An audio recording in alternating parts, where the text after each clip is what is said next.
Good evening and welcome to iScreemZ. I'm very honored to have a guest tonight who, in my personal opinion, has given us definitely one, if not two, of the greatest SF performances in the history of science fiction television. She is a writer, she is an actor, and I'm sure you recognize her immediately from shows like Space Above and Beyond and Millennium. Please welcome to the show, Kristen Cloke. Kristen, how are you? I'm okay, thanks. How are you? Very good. Thank you very much. Thanks for being on tonight. Nice to see you. I know this time's going to fly by, so I want to jump straight into this because there's so many things on my mind here. So listen, growing up, were you always interested in being in the entertainment industry? Was that kind of like always your focus? I was a kid. You know, I grew up in Los Angeles. I grew up around the industry my whole life. I mean, I had people in my family that were in it, and there's just always aspects of entertainment going on around me.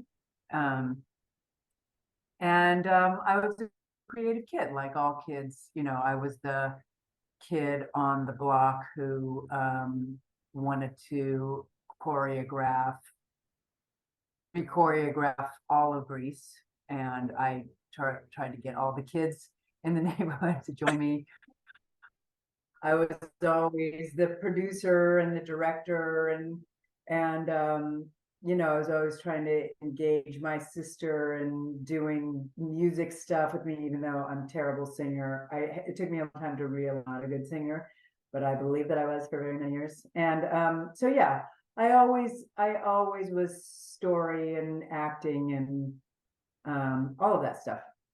Like most kids, Yeah. I think you do it, and you don't really realize it. I mean, even though I was around the business, I don't think kids think in terms of business. I think they think in terms of play. Exactly, right? Yeah. We want to be astronauts. Until you get older, that you think, oh, I can turn my play into work. So who were some of your big influences back then? When I was a child? Yeah. We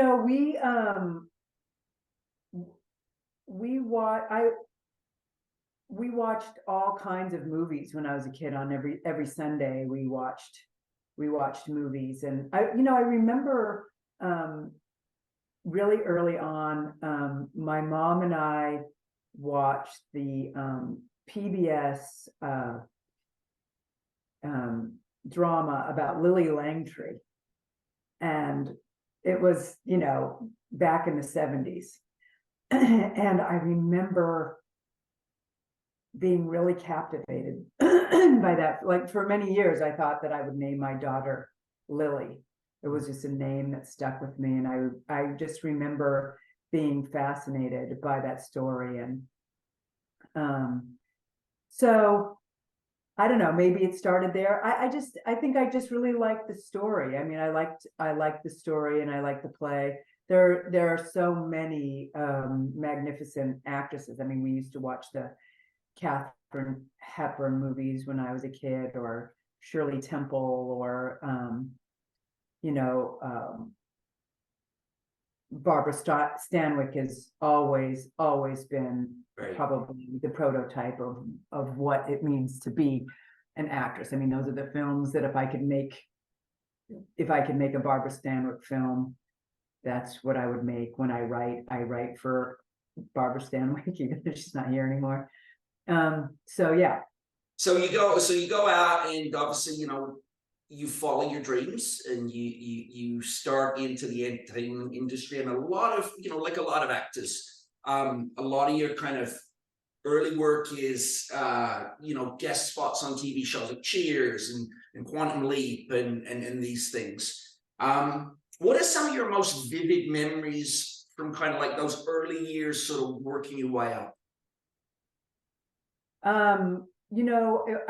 I decided to take a break from college, and I told my parents that I would give it a year and see how it went, because I had this agent who said she would take a chance on me, and she sent me out on a movie, and I got the movie. So I got my SAG card, right, you know, I still was auditioning, you know, while I was trying to get the movie and while it was coming together and all that stuff. So I was still auditioning and learning. But the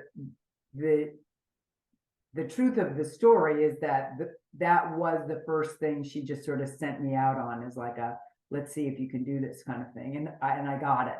And it was a movie with Billy Zane, a sci-fi movie called Megaville that is, you can't find it. It's a crazy movie, but I was a female lead. And so I started working, and I started, you know, slowly to make enough money to support myself as an actress. And, you know, in those days, there were a lot of wrong turns that you could take. There was a lot more television pilots, and there were a lot more independent movies. And so navigating through those things was a little harder in some ways, because you had to be careful not to accept the best part that came your way if you had to be naked or do a lot of sex stuff, or if you had to sign a contract to be on a TV show for years and years, because once you get known as something, you almost always have to be that kind of forever. Gotcha. So I had this theory at that time when I was younger, and I don't think it's true anymore, to be honest. And Glenn and I debate this all the time. But my theory at that time as a young actor was to never be famous for anything bad. Like, you could do a lot of bad stuff, but just make sure that you weren't known for it, you know? So I could do a lot of episodes of TV shows that were maybe just okay, or I was just in it. It paid my rent.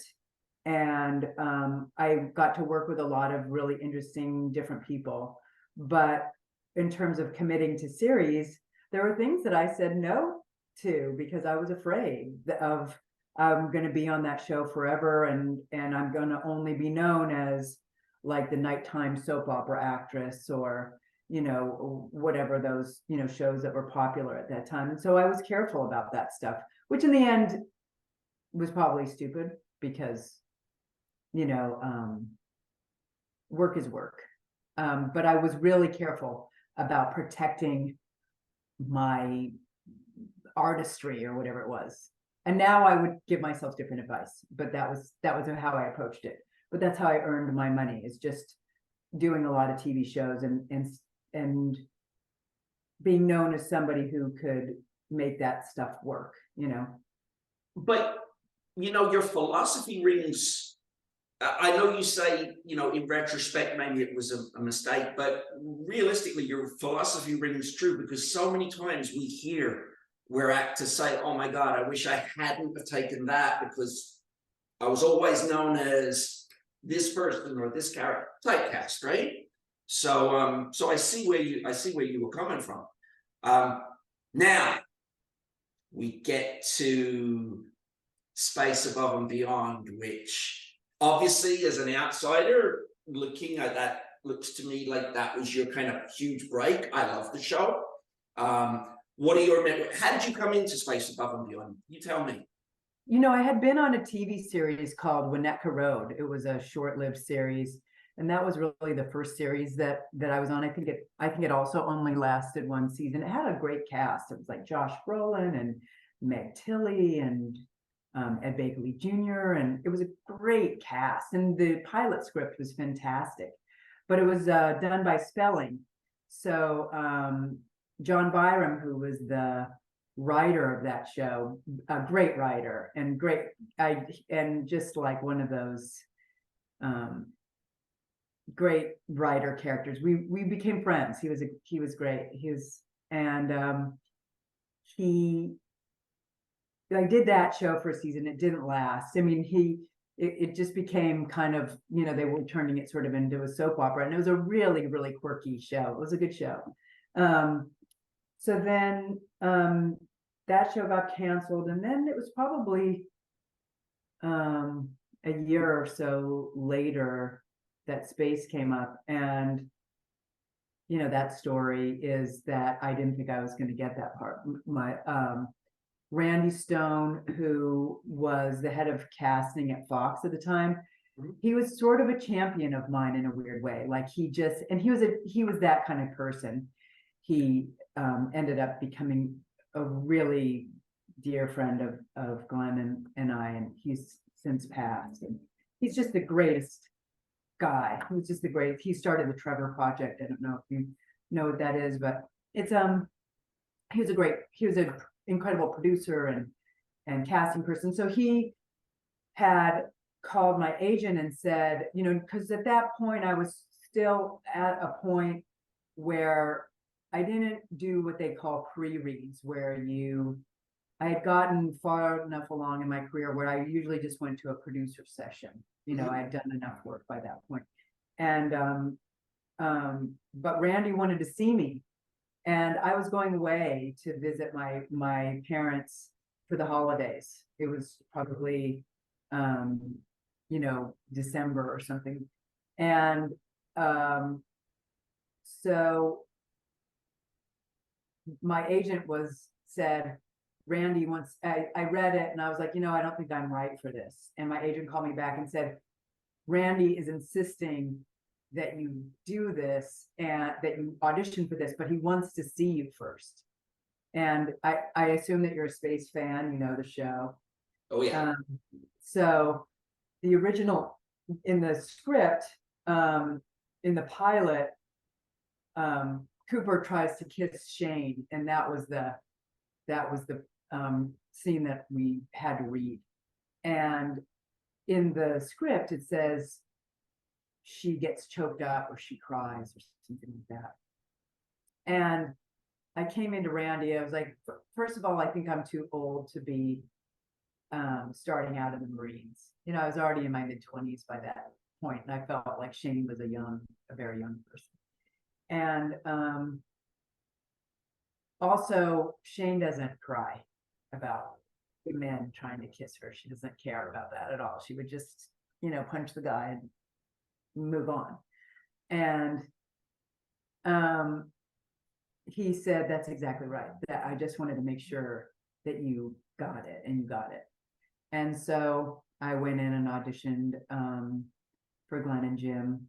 And I was just telling this story somewhere else. I can't remember. Oh, you know, we did an X-Files, the 30th anniversary X-Files convention thing. And I was telling the story that the first thing that Glenn ever said to me is I was walking out of the audition, and he mumbled something to me, and I said, you know, because Glenn's a very soft-spoken person if you don't know him. I mean, now he doesn't seem soft-spoken to me, but I hear that he is, and I'm like, yeah, I guess, you know, I remember that about him. But he said, I loved you on Cheers, you know, and I was like, what? And he said, I loved you on Cheers. And those were the first words that Glenn ever said to me. And I got the part. You know, I had to go back and audition and convince Fox that I could do it and all of that, but that was it. And as you bring Glenn up, you know, respect to Glenn and James for giving us a show that was, to my mind, so ahead of its time. And you know, if there's one thing that really grinds my gears, Kristen, it's you look at these things, you know, here with space, you've got this wonderful show where it's, you know, on the surface, it's this militaristic sci-fi, but it's about us, you know, and we are humans as we are, creating slave races, creating AIs, right?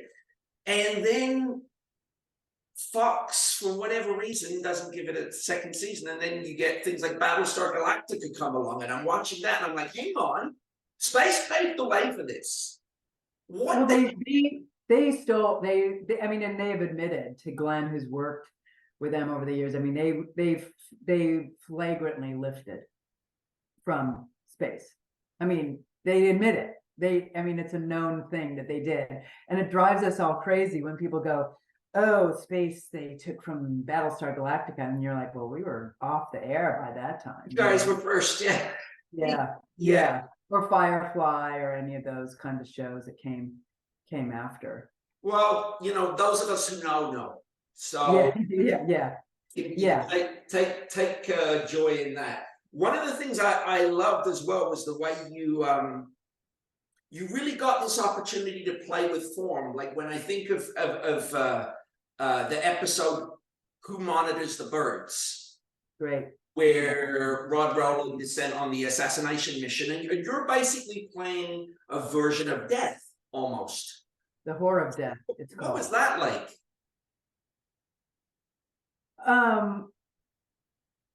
Well, it's totally fun to do. I mean, it was a great, it was fun to do something different. And it was I mean, it was freezing out in the desert, and I had these, you know, contacts in, and they were blowing wind so that the hair was going everywhere. And it was just blowing dirt into the contacts. And at those contacts were really thick. They've made those contacts thinner now. So physically it was really not the best, but Rodney was I mean, it's Rodney's episode. He was brilliant. I mean, totally brilliant. And the directing was incredible. And I mean, and it was, you know, again, Glenn wrote an amazing script. I mean, it's just, and Glenn loves that. I mean, we went on and to do a no episode X-Files. I mean, a no dialogue X-Files together that I wrote, and he directed. So, and I wrote it with Shannon Hamlin. But yeah, so Glenn loves a no dialogue episode. He's always trying to do that. When you can do something like that, and where it virtually has no dialogue, so that's special. I actually recently read somewhere that apparently Joss Whedon was inspired by that episode to do Hush on Buffy, the silent episode of Buffy there. Getting back to space itself, you know, and again, I don't want to push on a painful memory per se, but when did you guys kind of realize that it wasn't coming back, it wasn't getting picked up for a second season? I think when they were writing the last episode, and then Glenn decided to handle it the way he handled it. You know, it was sad because, you know, these things happen where you have these shows that mean so much to people, and these executives who, I mean, John Matoyan's not in the business anymore. He's not even around in the entertainment. I mean, he was there for 1 year, and that was the year that we were on the air, and he left and canceled it and left, and was never, I mean, it was like such a strange thing, almost like, you know, you think about it sometimes, like maybe that's what it was supposed to be, that we all met, and Glenn and I met, and we're a family now, and all of those people who worked on that show are like family members to us. And James Morrison's wife is probably one of my, I mean, she is one of my very, very best friends. We're really close, and they're like family to me. So I don't know, maybe it was just one of those kind of things where we really got a lot of great stuff out of that show that's lasted us, you know, 28 years. Right. So Glenn and Jim, I mean, Glenn is like that. When he knows he is going to be canceled, he kills everyone, you know, or he thinks it's possible. He did it on the others. He did it on Millennium. You know, they ended up, he was there to bring it back to get it picked up for a third season. So he achieved his goal. But, you know, you could have, if the show if they hadn't decided, I think they hadn't decided at that point if they were going to bring Millennium back. So he's like, okay, let's kill them all. So, you know, Glenn likes to go out in a blaze of glory. So, we're going to talk about that. yeah. So, you know, I always say, you know, on Twitter, I try to make everyone laugh by saying #Vansen lives. But, you know, so in my mind, she's out there. She's doing her thing. But, yeah, I mean, that's how he wants to do it. In a perfect world, it would have gone for five or six seasons, but Oh, unfortunately, yeah. Oh, that's- yeah. I mean, it really would have gone on for a long time, and there was so much more to do. And there was, you know, so, I mean, and I think like even, you know, you were just starting to get into some of the richness of like Wang and Damphus and McQueen and, you know, Boss Ross and, you know, all those characters, you know, that you had a couple of episodes with Nathan and Shane and Cooper. And now it was time to even get more in, you know, you had the complications of the 58th, and it was just, you know, there were a lot of great places to go, and they were great characters, and people still say how much it meant to them, and it was a really emotional show, I think, for people. it was emotional, and before we move away from space, I happened by a store the other day and I saw a couple of space comic books there. I had to pick up the one with the Shane Vansen cover. Yeah. If you can Yeah. see that, I don't know there if it's A coming little through. bit. Yeah. I know it crosses my path every now and then. We have them somewhere in a box, you know. So moving on from space, you know, the two obviously I want to talk about, or I would like to hear your words on is let's first, because they ran about the same time. The Field Where I Died, X-Files. Yeah, that was the year after Space. Yeah, Space was ended in 96, and I think we did Field Where I Died the following year. You know, because Glenn went back. He went straight back to X-Files after he left Space. Kristen, you know, Following season. Yeah. for a show that became so much about, oh, where are the aliens? What's the truth? You know, it's easy to forget sometimes how great those and cinematic those standalone episodes were.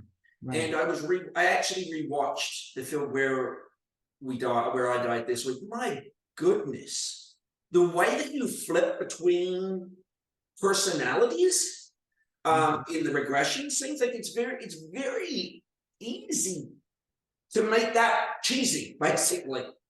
And it's almost like I can't even believe, like, how are you doing that? Like, how are you flipping that way? Thank you.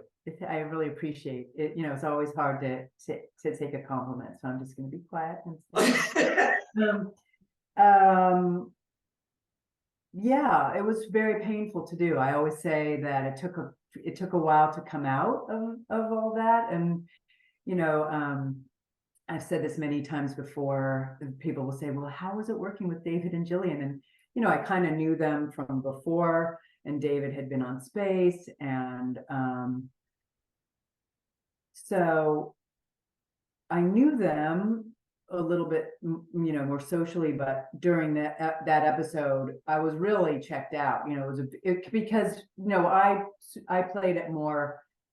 You know, I tried to take the more grounded version, which was that she was terribly abused. And, you know, I took the facts as they were, and she was in a lot of pain. And so the impetus to change each character was pain. You know, that each character protected her from a different pain. So when she was feeling one thing, she would just the other character would protect her. So the characters were brought in to protect her from whatever pain was arising. So the impetus to change each character was there was a lot of trauma and pain coming to the surface. So let's just be somebody else. So in order to make that work, you have to really go through, you know, the pain of that, let that rise up and then flow into the next character. And so that's how I did it. You know, those things are always hard because when you think about it all the years later and you have more experience and wisdom, you know, you always want to do it again. And I would do it differently, or I would do this differently, or I would change this part or whatever it was. But we're always only who we are at the time, you know. But yeah, it was very painful to do. And but I think that's what Glenn and I do. We try to and when I was at that X-Files thing a couple of weeks ago, so many people, you know, that for X-Files fans, it's a controversial episode. For many, many years, people were, you know, that I've had people who are like, it's my favorite episode, and I have had people who just hate it.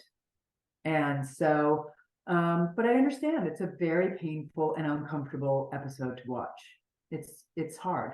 It's uncomfortable. It's an uncomfortable thing to see someone in that much pain, and I think it's hard for some people to get through in that respect. But you know, and I've heard that it's uncomfortable. People don't want to feel those things, and there's a lot of feelings on that page. And I think that, you know, Glenn and I, that's part of our partnership. We like to just push it a little bit, you know, a little bit out of the normalized comfort zone.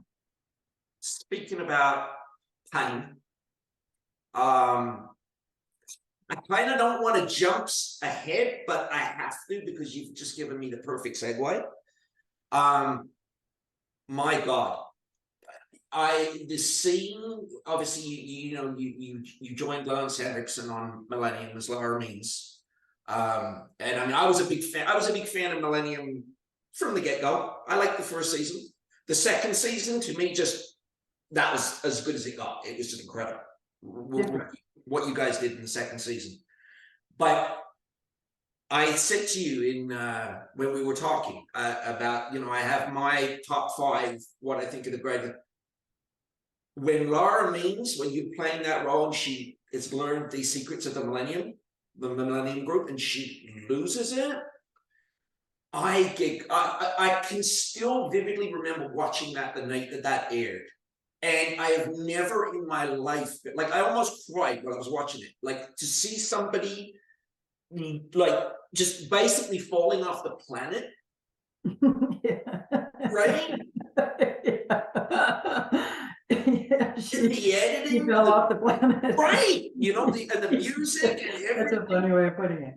Yeah. You know, she just went, and I mean, and it's that much more painful that we don't ever really know what became of. That's why I always say poor Lara Means. She's in a mental hospital. No one broke her out in the 3rd season. They just left her there. That part is always sad for me. I always feel bad about that, because I just feel like a lot of people cared about her, and somebody should have wrapped that up, you know, for people. But, you know, all that stuff, you know, I wasn't involved in the politics of that. So, I mean, I guess I was a casualty of, you know, Glenn and Jim went on and other people took over the show. And, you know, some people, you know, I think Lance is pretty vocal about the fact that he wanted to go back to Millennium the way it was in the first season. So I think they just sort of said, let's leave season 2 there. But I love season 2. I love what Glenn and Jim did with that season. I think Owls and Roosters is a really great set of episodes, and, you know, just really smart. You know, they did a really good job with it. Really smart, just smart. It was smart TV. Yeah. And, you know, again, I think, you know, to go back to, you know, the first question about my childhood and all of that, one of the things that I always try to talk about when people ask about this, because I think so much of it comes from the collaboration that Glenn and I have, and when you are going to the depths of your imagination and you're doing it with people that you know want to go with you, as if you're a child, you know, that there's no rules or boundaries, that you know, Glenn could say, hey, I'm gonna write this thing for you, and you're gonna go crazy, and you're not gonna be in a scene with anybody, you're just gonna lose your mind. And, you know, I'm a big Patti Smith fan, so doing it to Patti Smith was, you know, an honor. I don't think we played the music when when we were doing it. But it was all just me and the crew, you know, just me losing my mind to kind of nothing, you know. It was like, and Tom Wright, who is the director, who I'd worked with on Space, and I knew him, and he's a brilliant, I mean, what a career. He did some of the paintings for the original Night Gallery and storyboards for Apocalypse Now and Jaws, and I mean, brilliant. I mean, just one of the great artists of television of all time, to be honest. I mean, he's in film. He's just a really important artist, and who doesn't get enough credit. But Tom is a great artist, visual artist, and storyboards everything. And he had the whole thing storyboarded, so I knew what it was gonna be like. So I kind of knew what I was doing in each sequence, and of course the last one being drowning in the water and all that. But it, you know, again, painful. I was gonna say, like, that must have been emotionally draining for you doing that. Yeah, it was, but also in segments, you know. So it's, I mean, the hardest thing about those things is on television, it's not how you're seeing it edited. Right. You're doing all these things in little segments, so you have to go away, you have to be in that space, and then come back, and then be in, you know, so you've got to hold that. You know, that's why the X-Files thing was hard, because X-Files also, a lot of people don't realize, but you know, it wasn't like a normal show. They had such long schedules on that show. So that show really filmed for, you did your normal, whatever it was, 9 days, 8-9 days, with your main crew, and then you did a B unit that also went for like another week. So you continued on, you know. So it wasn't like, okay, we did our, you know, we did our week and we're done and moving on. So you had, that show kept going and going. But back to Millennium, yeah, it was, you know, it was just another great collaborative thing where Glenn knew I could do it, and he's always pushing me, always pushing me to grow or learn, or, you know, he had something in his mind that he would maybe not try with someone else. You know, I feel like if that had have been the end, if that was the end of Millennium right there on that would have gone down in history as one of the greatest series finales ever, because it was just, at the end, when it's over and Frank's sitting in the chair, you're just like, oh, everybody's gone. It's finished. Everybody's dead. Yeah, and we did a show called The Others. It was a short-lived show, and Glenn brought me there to kill everyone. And you know, he likes to torch the house before he and you know, as he's walking out. Yeah, that's his thing. He likes to push it, and so we're a good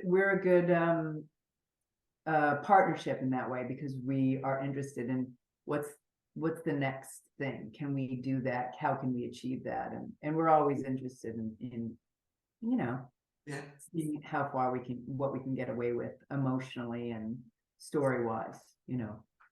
So you know, that's where that episode came, you know, the Who Monitors the Birds in Space. I mean, that's Glenn. He wants to push it. He wants to try stuff. He wants to do what nobody else is doing.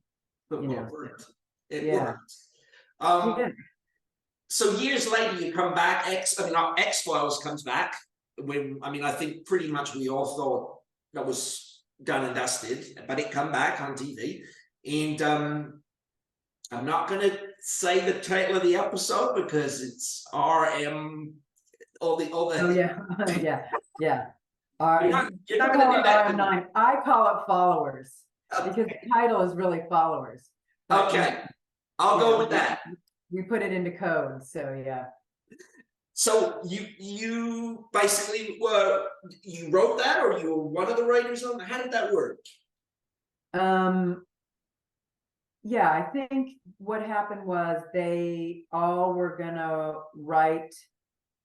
All the main guys were gonna write 2 episodes. You know, the original team, it was like Chris, I think Chris was meant to write, I forget, they did 10, you know, Chris was meant to write a few of them, I think 2 or 4, and I guess he wrote 4. And then Glenn was meant to write 2, Jim was meant to write and direct 2, Jim was meant to write and direct 2, Darren was meant to write and direct 1, and then there were a couple left over, I think, that season. It was a couple of the other newer guys on the show wrote 1 in any case, and then they decided to open it up, and they wanted to make sure that they had some female writers. But Chris's thing was always, he really cared that people knew the show, you know, that he liked to keep it, you know, inside. It was really important to him that you understood the X-Files, and that you could work closely at the very minimum with people who had been there from the start. And obviously, you know, I had done an episode, and Glenn and I were married, and Glenn and I are, you know, already writing partners, so that was easy. And then Shannon was, she was the writer's assistant, I believe, and Glenn had worked with her on a show that he did called Lore, I think it was Lore. And so he had worked with her before and said, why don't you two do this together? Shannon and I had never done anything together.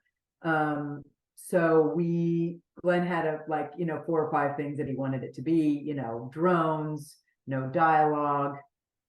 It had to have, you know, 3 or 4 things. I can't remember what they are now. And so we had to hit all those spots that Glenn wanted. And he was up producing and directing in Vancouver. So she and I would work out the story, and then I would go up to Vancouver to visit Glenn and pitch him what we had, and he would give me notes, and then we'd come back, and then Shannon and I divided it, and Glenn directed it. Wow.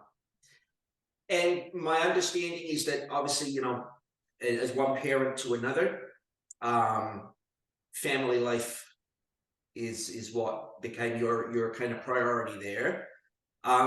Is there any particular role that could sort of lure you back again, that you think, oh, you know what, I'd like to have a crack at that, I'd like to do that? You know, I still work here and there, you know, if there's an audition that, I mean, now the kids are gone, so I'm, you know, more available to, you know, I have more stuff that I'm working on now than before.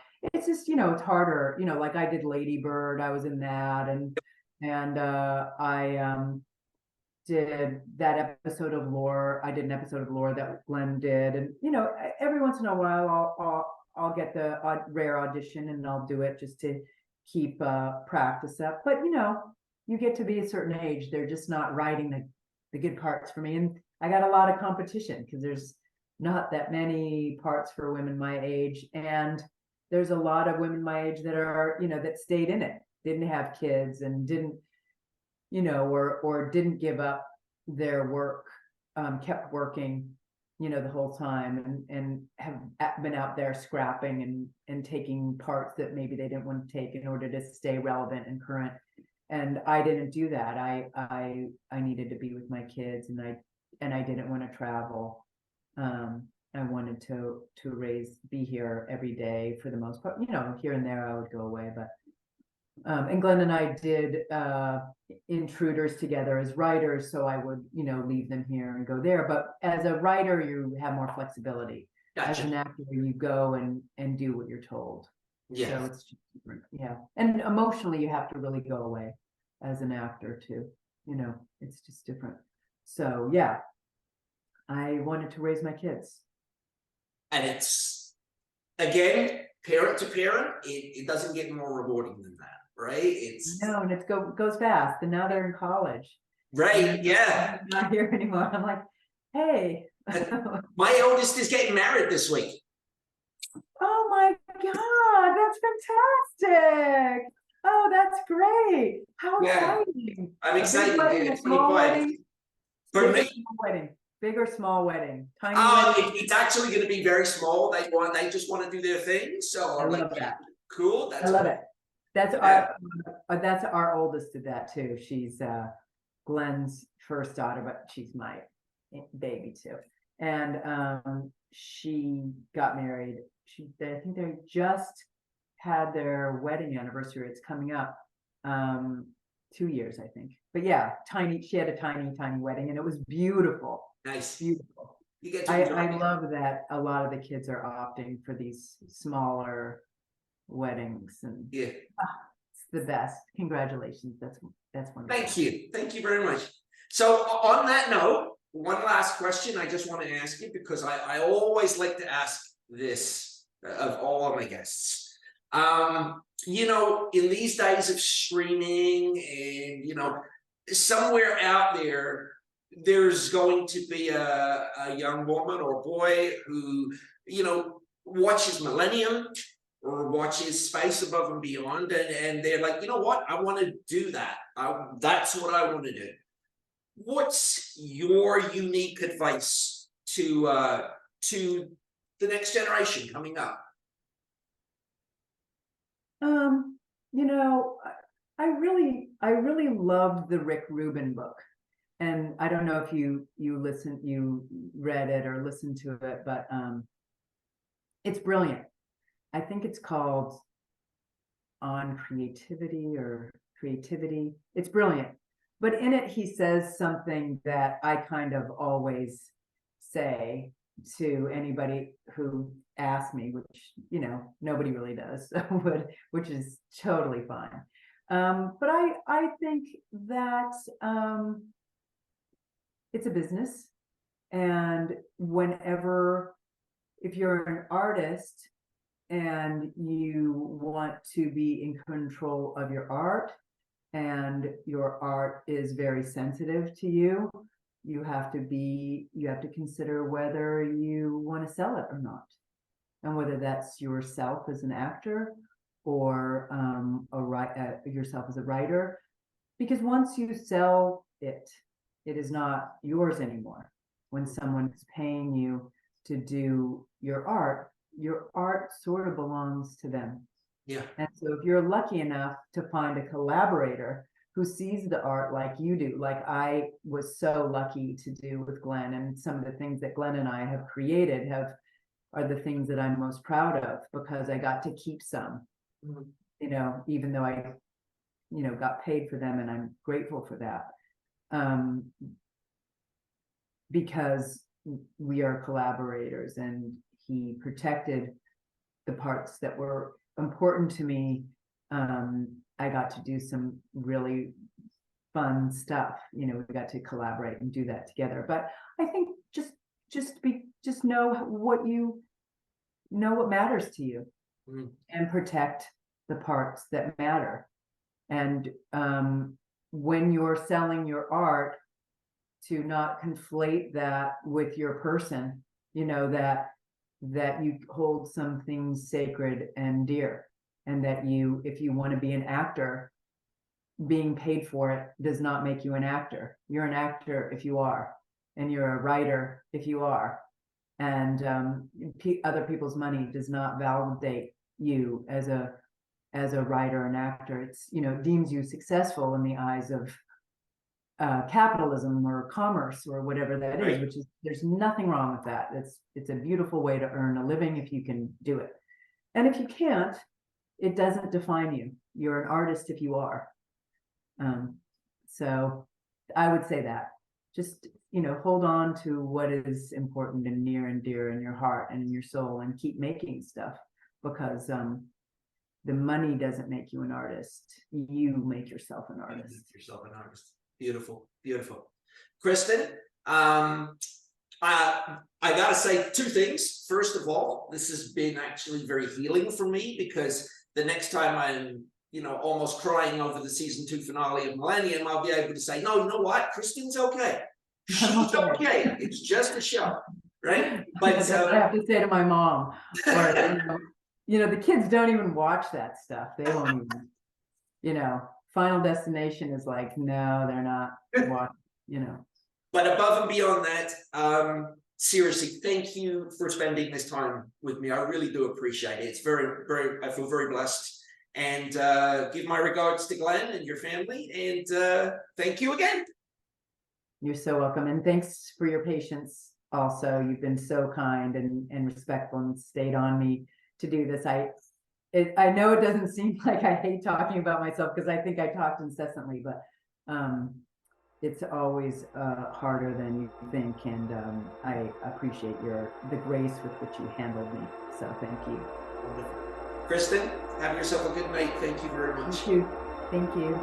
Bye. Bye-bye.